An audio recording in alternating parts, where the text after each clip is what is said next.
ನಮಸ್ಕರಿಸುತ್ತಾ ನನ್ನ ಪ್ರಸಂಗನ ಪ್ರಾರಂಭ ಮಾಡ್ತಾ ಇದ್ದೀನಿ ಮಾಸ್ಟರ್ಸ್. ಮಾಸ್ಟರ್ಸ್, ಮೇಡಮ್ ಹೇಳ್ದಂಗೆ ಇವತ್ತಿಗೆ 3ನೇ ದಿನ. ವಿಷಯ ಸಾಮಾನ್ಯ ಕುಟುಂಬ ಜೀವನವನ್ನು ಆನಂದಿಸಿ ಸನ್ಯಾಸತ್ವ ಬೇಡ. ಸೂತ್ರ 16ನೇ ಸೂತ್ರ ಸತತವಾಗಿ ಸುಬ್ರಹ್ಮಣ್ಯ ಸರ್ ಮತ್ತೆ ಗೀತಾ ಮೇಡಮ್ ಇಬ್ರು ಹೇಳ್ಕೊಂತಾ ಬಂದಿದ್ರು. ನಿನ್ನೆ ಕ್ಲಾಸ್ ಅಲ್ಲಿ ಗೀತಾ ಮೇಡಮ್ ಹೇಳಿದ್ರು ಸಂಸ್ಕಾರ ಮತ್ತು ಆತ್ಮ ಸಂಸ್ಕಾರದ ಬಗ್ಗೆ. ಅಂದ್ರೆ ಸಂಸ್ಕಾರ ಅಂದ್ರೆ ಒಂದು ಹೂವು, ಆತ್ಮ ಸಂಸ್ಕಾರ ಅಂದ್ರೆ ಆ ಹೂವಿನಲ್ಲಿರುವಂತ ಸುವಾಸನೆ. ಅದ್ಭುತವಾಗಿ ನಮ್ಮ ಪತ್ರಿಜಿಯವರು ಅದ್ರ ಬಗ್ಗೆ ವಿವರಣೆ ಕೊಟ್ಟಿದ್ನ ಹೇಳ್ಕೊಂತ ಬಂದ್ರು. ಈಗ ಅದರ ಮುಂದುವರೆದ ಭಾಗ ಮತ್ತು ಇನ್ನು ಏನೇನ್ ಹೇಳಿದಾರಪ್ಪ, ಇಷ್ಟೊಂದು ವಿಷಯಗಳ ಜೊತೆಗೆ ಮತ್ತು ಇನ್ನೇನೇನ್ ಹೇಳಿರ್ಬಹುದು ಅಂತ ನಮಗೂ ಅನಿಸ್ತಾನೆ ಇತ್ತು. ಈಗ ನಮ್ಮ ಪತ್ರಿಜಿಯವರು ಹೇಳ್ತಾ ಇದ್ದಾರೆ ಈ ಸೂತ್ರದ ಮೇಲೆ, ಹಿಂದೆ ಬುದ್ಧ ತನ್ನ ಅರಮನೆ ಮತ್ತು ಕುಟುಂಬವನ್ನು ಬಿಟ್ಟು ಓದದ್ದು ಸರಿ ಇರಲಿಲ್ಲ ಎಂದು ಪತ್ರಿಜಿಯವರು ಇಲ್ಲಿ ಹೇಳ್ತಾ ಇದ್ದಾರೆ. ಈಗ ನಾವು ಆ ಇತಿಹಾಸವನ್ನೇ ಸರಿಪಡಿಸೋಣ ಅಂತ ಹೇಳ್ತಾ ಇದ್ದಾರೆ. ಎಷ್ಟು ಅದ್ಭುತ ಅಲ್ವಾ ಮಾಸ್ಟರ್ಸ್. ಅವ್ರು ಬುದ್ಧ ಭಗವಾನು ಸಂಸಾರದ ಬಿಟ್ಟು ತಮ್ಮ ಜ್ಞಾನೋದಯಕ್ಕಾಗಿ ಹೊರಗೆ ಹೋದ್ರು.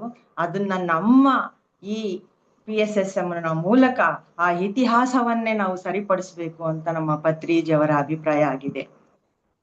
ಈಗ ಮತ್ತೆ ಮುಂದುವರೆದು ಹೇಳ್ತಾರೆ ಪತ್ರಿಜಿಯವರು, ಬುದ್ಧ ತನ್ನ ಕುಟುಂಬಕ್ಕೆ ಮತ್ತು ಸಂಸ್ಥೆಗೆ ಮರಳಿ ಬರುತ್ತಿದ್ದಾನೆ. ಬುದ್ಧ ತನ್ನ ಜವಾಬ್ದಾರಿಗಳಿಗೆ ಮರಳುವುದೇ ಬುದ್ಧ ಫೌಂಡೇಶನ್ ಆದ PSSM ಮೂಲ ತತ್ವವಾಗಿದೆ ಅಂತ ನಮ್ಮ ಗುರುಗಳು ಹೇಳ್ತಾ ಇದ್ದಾರೆ. ಎಷ್ಟು ಅದ್ಭುತ ಅಲ್ವಾ. ಇಲ್ಲಿ ಬುದ್ಧ ಅಂದ್ರೆ ನಮ್ಮ ಭಗವಾನ್ ಬುದ್ಧನ ತಗೋತಾ ಇಲ್ಲ ಮಾಸ್ಟರ್ಸ್. ನಮ್ಮ ಪತ್ರಿಜಿಯವರು ನಮ್ಮ ಪ್ರತಿಯೊಬ್ಬ ಪಿರಮಿಡ್ ಮಾಸ್ಟರ್ಸ್ ಗಳನ್ನ ನಮ್ಮ ಪತ್ರಿಜಿಯವರು ಏನಂತ ಕರಿತಾ ಇದ್ರು, ಎಲ್ಲರೂ ಬುದ್ಧರು ಅಂತ ಹೇಳ್ತಾ ಇದ್ರು. ಅದನ್ನೇ ಹೇಳ್ತಾ ಇದ್ದಾರೆ, ಎಲ್ಲರೂ ನಮ್ಮ ಕುಟುಂಬಕ್ಕೆ ಮತ್ತೆ ಸಂಸ್ಥೆಗೆ ಮರಳಿ ಬರುತ್ತಿದ್ದಾನೆ ಆ ಬುದ್ಧ.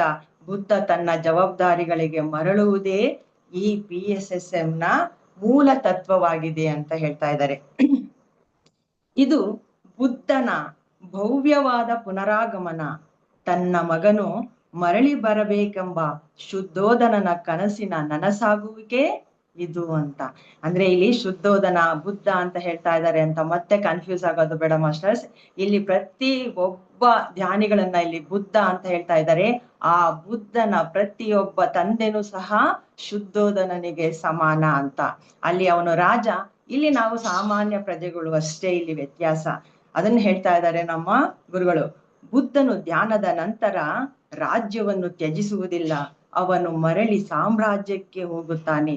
ತನ್ನ ಮಗನು ಮರಳಿ ಬಂದು ರಾಜ್ಯ ಮಾಡಬೇಕೆಂದು ಬಯಸಿದ ತಂದೆಯ ಆಸೆ ಈ ಕ್ಷಣದಲ್ಲಿ ನೆರವೇರುತ್ತಿದೆ ಅಂತ ಹೇಳ್ತಾ ಇದ್ದಾರೆ ಮಾಸ್ಟರ್ಸ್. ಈಗ ನಮ್ಮ ಮನೆನೇ ರಾಜ್ಯ, ನಮ್ಮ ಮನೆನೇ ನಮಗೆ ಸಾಮ್ರಾಜ್ಯ ಅಂತ ಈ ಮಾತಿನ ಅರ್ಥ. ಅಂತ ಸಾಮ್ರಾಜ್ಯಕ್ಕೆ ನಾವೆಲ್ಲರೂ ವಾಪಸ್ ಬರ್ಬೇಕು ಅಂತ ಪ್ರತಿಯೊಬ್ಬ ತಂದೆನೂ ಆಸೆ ಪಡ್ತಾರೆ ಅಂತ ನಮ್ಮ ಗುರುಗಳು ನಮ್ಮನ್ನ ಆ ಬುದ್ಧ ಭಗವಾನು ಮತ್ತು ಆ ಶುದ್ಧೋಧನ ತಂದೆಯ ಸಮಾನರಾದ ಶುದ್ಧೋಧನನ್ಗೆ ಹೋಲಿಸ್ತಾ ಇದ್ದಾರೆ ನಮ್ಮ ತಂದೆಯನ್ನು. ತನ್ನ ಮಗನು ತನ್ನ ಜವಾಬ್ದಾರಿಯನ್ನು ವಹಿಸಿಕೊಳ್ಳಬೇಕೆಂಬ ತಂದೆಯ ಬಯಕೆಯು ಅತ್ಯಂತ ನ್ಯಾಯಸಮ್ಮತವಾದದ್ದು ಎಂದು ಪತ್ರಿಜಿ ಹೇಳ್ತಾ ಇದ್ದಾರೆ. ಪ್ರತಿಯೊಬ್ಬ ಮಗನು ಬಂದ್ಬಿಟ್ಟು ಜವಾಬ್ದಾರಿನ ವಹಿಸ್ಕೋಬೇಕು ಅಂತ ಇಲ್ಲಿ ಪತ್ರಿಜಿ ಅವರ ಮಾತಿನ ಅರ್ಥ. ಬುದ್ಧನು ತನ್ನ ಕುಟುಂಬ, ಸಂಸ್ಥೆ, ಅರಮನೆ, ಪೋಷಕರು, ಸ್ನೇಹಿತರು, ಸಂಬಂಧಿಕರ ಬಳಿ ಬರಲು ಯಾವುದೇ ಅಪರಾಧ ಪ್ರಜ್ಞೆ ಹೊಂದುವ ಅಗತ್ಯವಿಲ್ಲ. ನಾವು ಬಹಳ ಸಂತೋಷದಿಂದ ಮರಳಬೇಕು ಅಂತ ಹೇಳ್ತಾ ಇದ್ದಾರೆ. ಅಂದ್ರೆ ಸಂಕ್ಷಿಪ್ತವಾಗಿ ಹೇಳಬೇಕು ಅಂದ್ರೆ ಆಧ್ಯಾತ್ಮಿಕತೆಯು ಸಂಸಾರವನ್ನು ಬಿಟ್ಟು ಹೋಗುವುದಲ್ಲ, ಬದಲಿಗೆ ಸಂಸಾರದಲ್ಲಿದ್ದು ಜವಾಬ್ದಾರಿಗಳನ್ನು ನಿಭಾಯಿಸುವುದೇ ನಿಜವಾದ ನಿರ್ವಾಣ ಎಂಬುದು ಪತ್ರಿಜಿಯವರ ಮಾತಾಗಿದೆ ಮಾಸ್ಟರ್ಸ್. ಇಲ್ಲಿ ಸಂಸಾರದಲ್ಲಿ ನಿರ್ವಾಣ ಎನ್ನುವುದು ಅಷ್ಟು ಸುಲಭ ಅಲ್ಲ. ಅದನ್ನ ನಮ್ಮ PSSM ನಲ್ಲಿರುವಂತಹ ಪ್ರತಿಯೊಬ್ಬ ಪಿರಮಿಡ್ ಮಾಸ್ಟರ್ಸ್ ಇದ್ದು ತೋರಿಸ್ತಾ ಇದ್ದಾರೆ ಅಂತ ಮತ್ತೆ ಹೇಳ್ತಾರೆ ಪತ್ರಿಜಿಯವರು ಮುಂದುವರೆದು. ಮೈ ಡಿಯರ್ ಫ್ರೆಂಡ್ಸ್, ಈ ಅದ್ಭುತವಾದ ಸಂಸಾರದಲ್ಲಿ ನಿರ್ವಾಣ ಅಥವಾ ಮಧ್ಯಮ ಮಾರ್ಗಕ್ಕೆ PSSM ಅಗ್ರ ಸ್ಥಾನವನ್ನೇ ಕೊಟ್ಟಿದ್ದೀವಿ ಅಂತ ಹೇಳ್ತಾ ಇದ್ದಾರೆ. ಮಧ್ಯಮ ಮಾರ್ಗ ಎಂದರೆ ಒಂದು ಕಡೆ ಲೌಕಿಕವಾಗಿದ್ರೆ ಮತ್ತೊಂದು ಕಡೆ ನಾವು ಆಧ್ಯಾತ್ಮಿಕವಾಗಿರೋದು ಅಂತ ಹೇಳ್ತಾ ಇದ್ದಾರೆ. ಬರೀ ಲೌಕಿಕವಾಗಿಯೂ ನಾವು ಇರಬಾರ್ದು, ಪೂರಾ ಆಧ್ಯಾತ್ಮಿಕವಾಗಿಯೂ ನಾವು ಇರಬಾರ್ದು. ಶರೀರವಿರುವವರೆಗೆ ನಾವು ಲೌಕಿಕವಾಗಿರ್ಬೇಕು ಮತ್ತು ಆತ್ಮಕ್ಕಾಗಿ ನಾವು ಆಧ್ಯಾತ್ಮಿಕರಾಗಿರ್ಬೇಕು ಅಂತ ಇಲ್ಲಿ ನಮ್ಗೆ ಪತ್ರಿಜಿಯವರು ತಿಳಿಸ್ತಾ ಇದ್ದಾರೆ. ಹಾಗಾದ್ರೆ ನಾವು ಈಗ ಹೇಗಿದ್ದೀವಪ್ಪ ಅಂದ್ರೆ ಶರೀರ ಮತ್ತು ಆತ್ಮವಾಗಿ ಇದ್ದೇವೆ ಅಂತ ಹೇಳ್ತಾ ಇದ್ದಾರೆ. ಮತ್ತೆ ಈ ಪ್ರಪಂಚಕ್ಕೆ ಬಂದಿದ್ದೇವೆ, ಈ ಲೋಕಕ್ಕೆ ಬಂದಿದ್ದೇವೆ ಮತ್ತು ಈ ಶರೀರದಲ್ಲಿ ನಾವು ಪ್ರವೇಶಿಸುತ್ತಿದ್ದೇವೆ. ಅಂದ್ರೆ ಇಲ್ಲಿ ಆತ್ಮದ ವಿಚಾರನ ನಮ್ಮ ಪತ್ರಿಜಿ ಅವರು ಹೇಳ್ತಿದ್ದಾರೆ.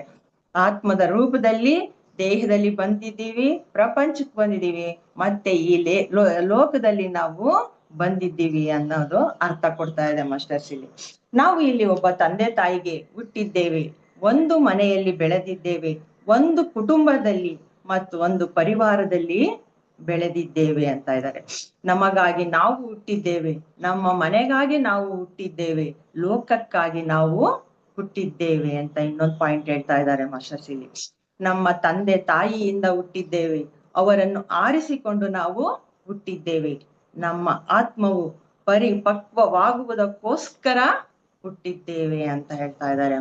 ಇಲ್ಲಿ ನಮ್ಮ ಶರೀರನ ಹೊತ್ಕೊಂಡು ನಮ್ಮ ಆತ್ಮ ಇಲ್ಲಿ ಬಂದಿದೆಯಲ್ಲ, ಎಲ್ಲಾ ಈ ಪ್ರಪಂಚದ ಲೋಕದ ಅನುಭವನ ಪಡ್ಕೊಂಡು ನಾವು ಸ್ವಂತವಾಗಿ ಇಲ್ಲಿ ಬಂದಿದೀವಿ. ತಂದೆ ತಾಯಿಯನ್ನು ನಾವು ಆಯ್ಕೆ ಮಾಡ್ಕೊಂಡು ಬಂದಿದೀವಿ.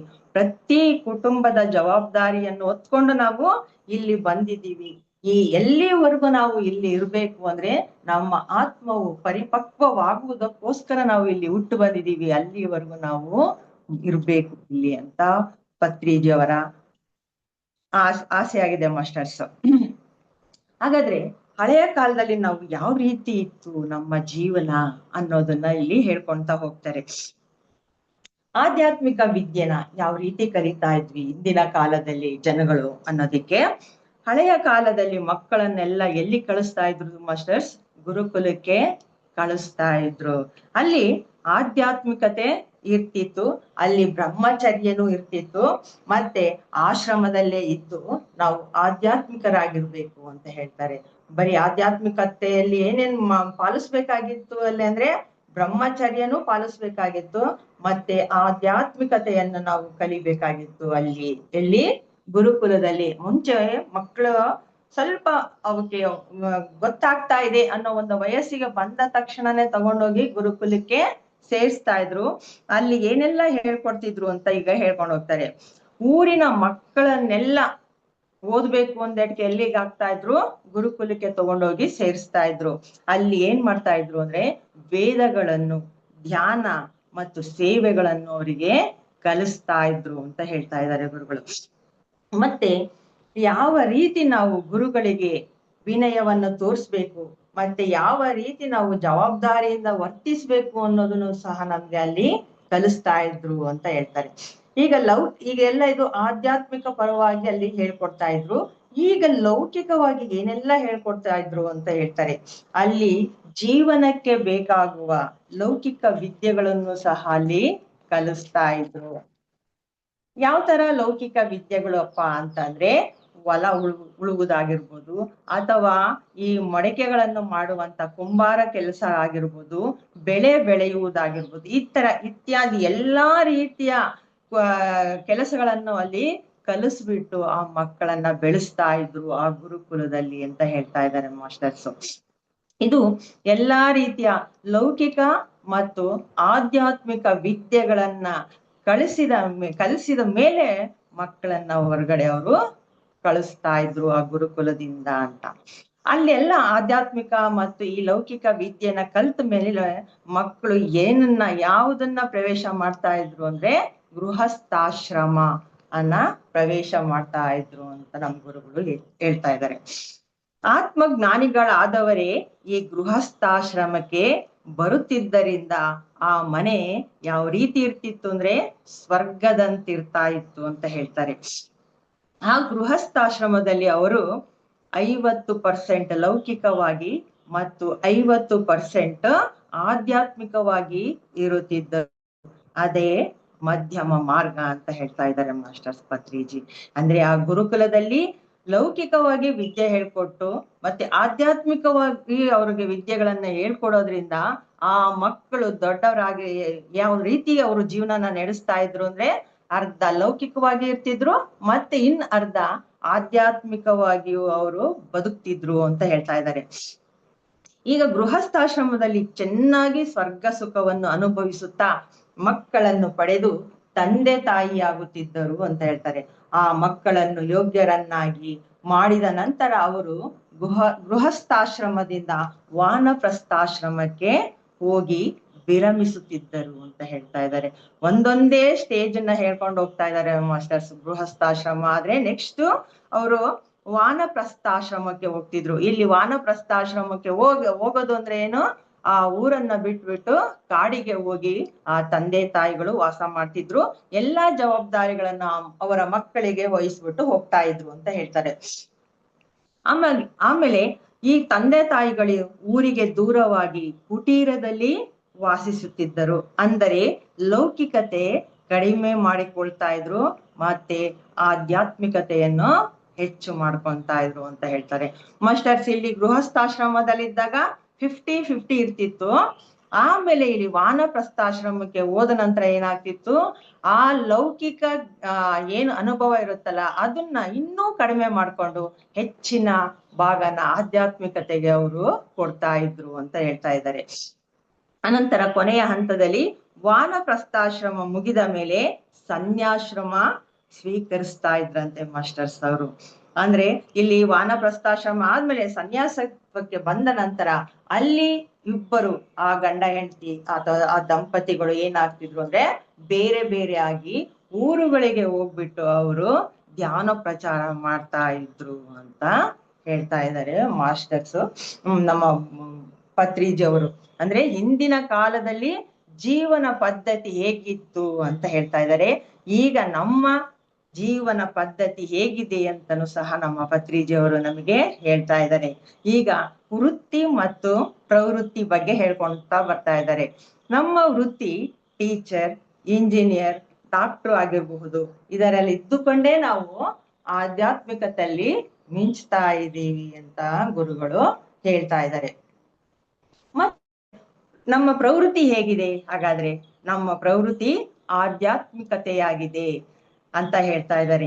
ಇದು ಎಲ್ಲ ಹೇಳ್ತಾ ಇರೋದು ಮಾಸ್ಟರ್ಸ್ ನಮ್ಮ PSSM ನ ಯಾರ್ಯಾರು ಇದಾರಲ್ಲ ಪಿರಮಿಡ್ ಮಾಸ್ಟರ್ಸ್ಗಳ ಬಗ್ಗೆ ನಮ್ಮ ಪತ್ರಿಜಿ ಅವರು ಹೇಳ್ತಾ ಇರೋದು. ಅಂದ್ರೆ ನಮ್ಮ ವೃತ್ತಿ ಏನೇ ಆಗಿರ್ಬೋದು, ನೀನು ಟೀಚರ್ ಆಗಿರ್ಬೋದು, ಡಾಕ್ಟರ್ ಆಗಿರ್ಬೋದು, ಅಥವಾ ಟೈಲರ್ ಆಗಿರ್ಬೋದು, ಅಥವಾ ಏನೋ ಆಗಿರ್ಬಹುದು, ಆದ್ರೂನು ಅದೇ ಬೇರೆ. ಮತ್ತೆ ನಮ್ಮ ಪ್ರವೃತ್ತಿ ಏನಾಗಿದೆ ಇವಾಗ ಅಂದ್ರೆ ಆಧ್ಯಾತ್ಮಿಕವಾಗಿ ನಾವು ಜೀವನವನ್ನ ಮಾಡ್ತಾ ಇದ್ದೀವಿ ಅಂತ ಹೇಳ್ತಾ ಇದ್ದಾರೆ. ಅದರಲ್ಲಿ ಯಾವುದು ಇಲ್ಲಿ ಆಧ್ಯಾತ್ಮಿಕತೆಯಲ್ಲಿ ಇರುವಂತಹ ಅಂಶಗಳು ಅಂದ್ರೆ ಸ್ವಾಧ್ಯಾಯ, ಧ್ಯಾನ ಮತ್ತು ಸತ್ಸಂಗ ಅಂತ ಹೇಳ್ತಾ ಇದ್ದಾರೆ. ಮತ್ತೆ ಇಲ್ಲಿ ಏನ್ ಹೇಳ್ತಾ ಇದ್ದಾರೆ ನಮ್ಮ ಗುರುಗಳು, ಸಂಸಾರದಲ್ಲೇ ಇರ್ಬೇಕು, ಸಂಸಾರದಲ್ಲೇ ಸನ್ಯಾಸವನ್ನ ಬೆರೆಸ್ಬೇಕು. ಇದು ನವೀನ ಯುಗದ ಪದ್ಧತಿ ಅಥವಾ ನ್ಯೂ ಏಜ್ ಫಿಲಾಸಫಿ ಅಂತ ನಮ್ಮ ಗುರುಗಳು ನಮ್ಗೆ ಹೇಳ್ತಾ ಇದ್ದಾರೆ. ಹಳೆಯ ಕಾಲದ ತತ್ವಜ್ಞಾನವೇ ಬೇರೆ, ಈಗಿನ ನಮ್ಮ ಕಾಲದ ತತ್ವಜ್ಞಾನವೇ ಬೇರೆ. ಮನೆಯಲ್ಲಿಯೇ ಗುರುಕುಲ ಇದೆ, ಮನೆ ಬಿಟ್ಟು ಹೋಗುವಂತಹ ಸಂಭವ ನಮಗೆ ಬಂದೇ ಇಲ್ಲ, ಬರೋದು ಇಲ್ಲ ಅಂತ ಹೇಳ್ತಾ ಇದ್ದಾರೆ ಗುರುಗಳು. ಪ್ರತಿ ತಂದೆ ತಾಯಿ ಧ್ಯಾನ ಮಾಡುವವರೇ ಆಗಿದ್ದಾರೆ, ಧ್ಯಾನ ಹೇಳಿಕೊಡುವವರೇ ಆಗಿದ್ದಾರೆ. ಧ್ಯಾನಕ್ಕಾಗಿ ನಾವು ಮನೆ ಬಿಟ್ಟು ಎಲ್ಲಿಗೂ ಹೋಗ್ಬೇಕಾಗಿಲ್ಲ, ಬೇರೆ ಗುರುಗಳ ಹತ್ರನೂ ನಾವು ಹೋಗ್ಬೇಕಾಗಿಲ್ಲ. ನಮ್ಮ ತಂದೆ ತಾಯಿಗಳೇ ನಮಗೆ ಗುರು, ನಮ್ಮ ಮನೆಯೇ ನಮಗೆ ಗುರುಕುಲವಾಗಿದೆ ಮಾಸ್ಟರ್ಸ್. ಇಲ್ಲಿ ನಮ್ಮ ಮನೆಯಲ್ಲಿ ನಮ್ಮ ತಂದೆ ತಾಯಿಗಳೇ ಧ್ಯಾನ ಗುರುಗಳಾಗುತ್ತಿದ್ದಾರೆ. ಈಗ ಇದು ನಮ್ಮ PSSM ನ ಯುಗ. ಅಂದರೆ ಮನೆಯೇ ಗುರುಕುಲ. ಇದು ಎಷ್ಟು ದೊಡ್ಡ ವಿಷಯ ಅಲ್ವಾ ಮಾಸ್ಟರ್ಸ್ ಅಂತ ಕೇಳ್ತಾ ಇದ್ದಾರೆ ನಮ್ಮ ಗುರುಗಳು.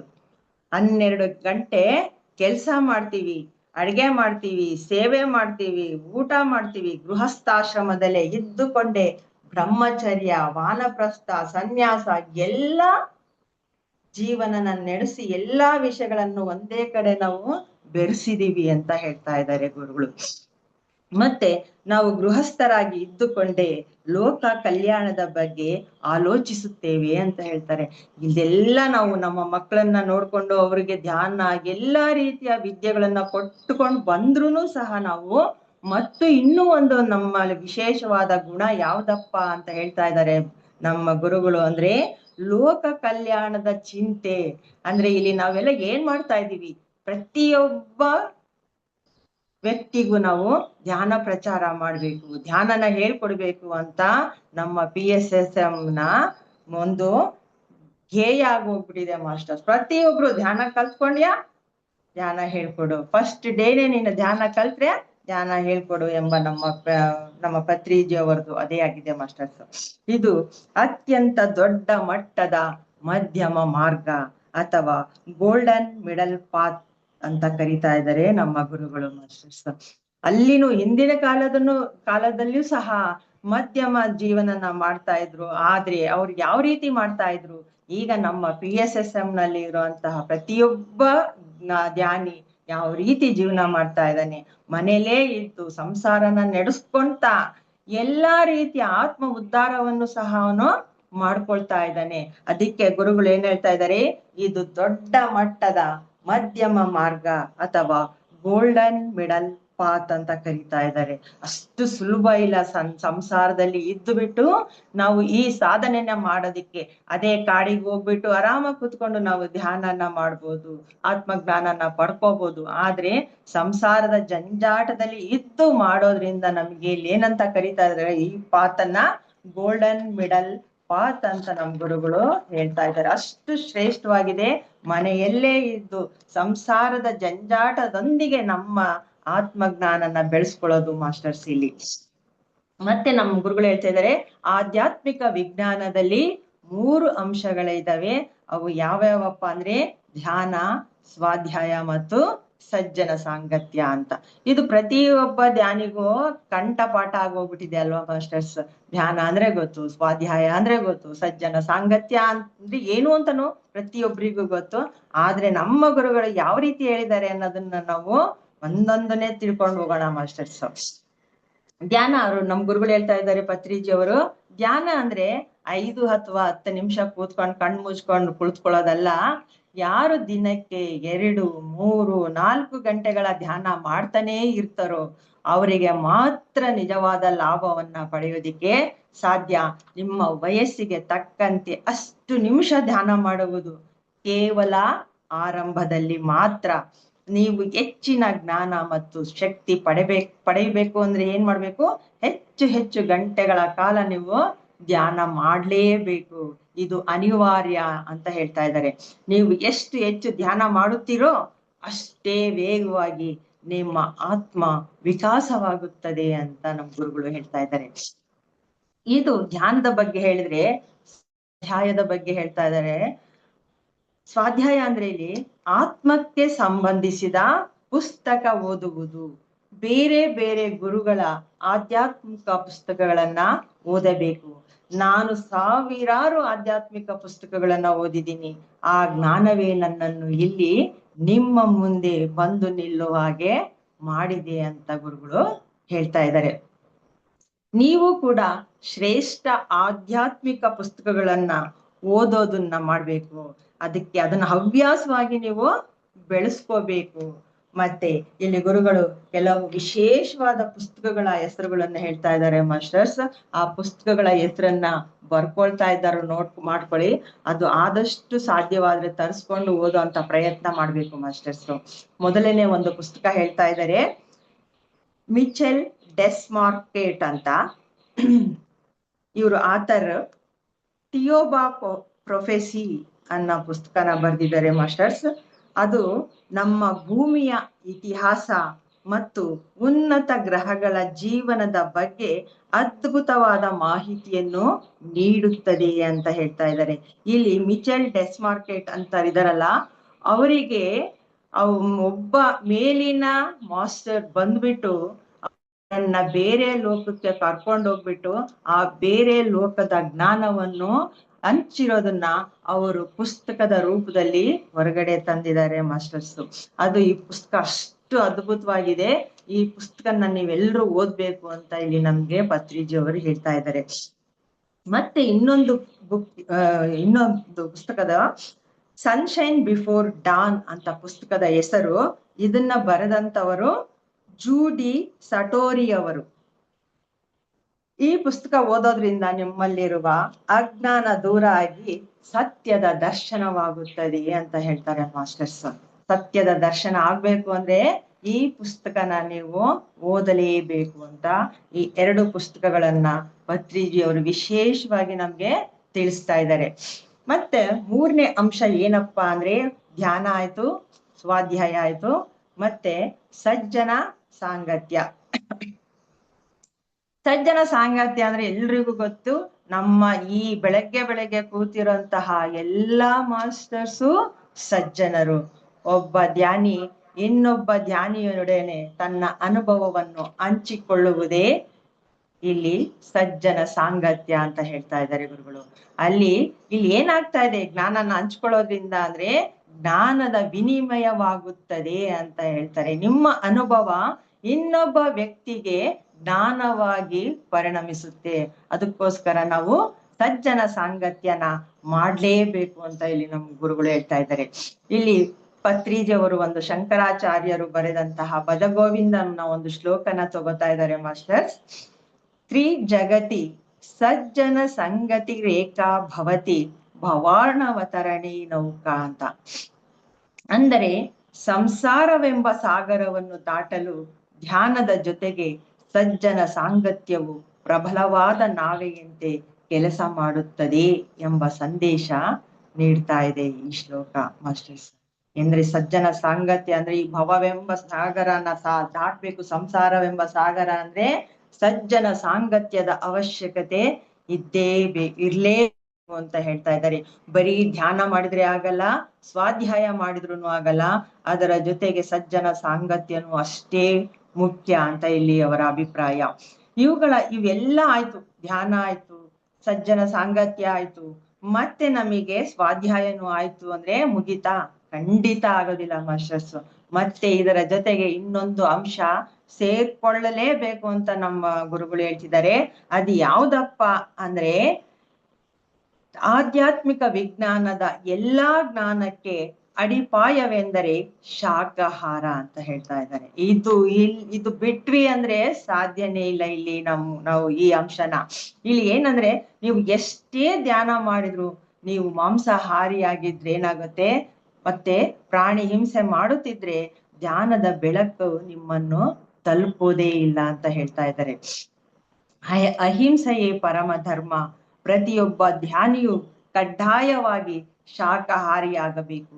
ಪ್ರಾಣಿಗಳ ರಕ್ತ ನೋವಿನ ಮೇಲೆ ನಿಮ್ಮ ಆಧ್ಯಾತ್ಮಿಕ ಜೀವನವನ್ನು ಕಟ್ಟಲು ಸಾಧ್ಯವಿಲ್ಲ ಅಂತ ಹೇಳ್ತಾ ಇದ್ದಾರೆ.